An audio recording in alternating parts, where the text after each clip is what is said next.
The honourable member from Charlottetown, Belvedere. Her only endorsement. But Pierre Poilievre is so strong. So strong. But we're not going to go there, Mr. Speaker. Mr. Speaker, I'm pleased to rise in the House today to make a member's statement about cooperative housing.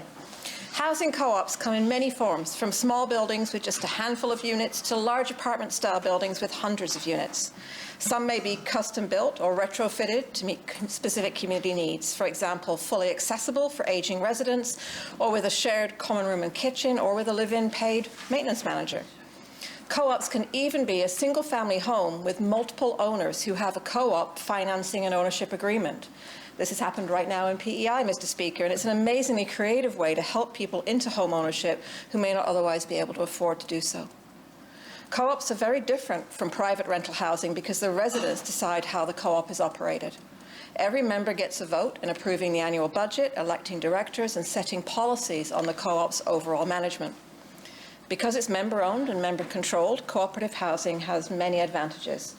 Affordability.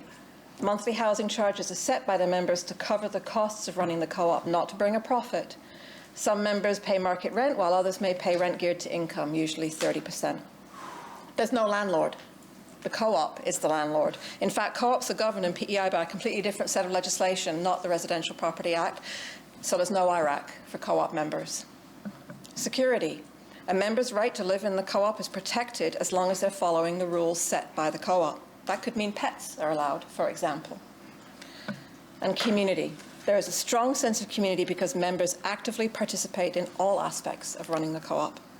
Mr. Speaker, in PEI, we have a number of housing cooperatives, most dating from the late 80s and 90s, including Gateway and Hensley Green here in Charlottetown, the Seniors Co-op in Kensington, and ATO properties in Western PEI, including Tignish.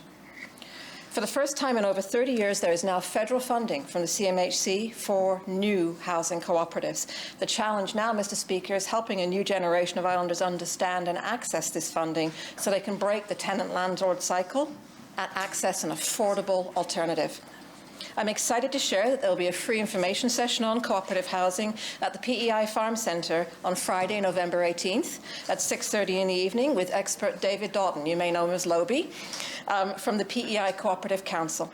That council was established in 2006 and is a branch of the Federal Cooperatives and Mutuals Canada. I invite all those interested to attend. Thank you, Mr. Speaker.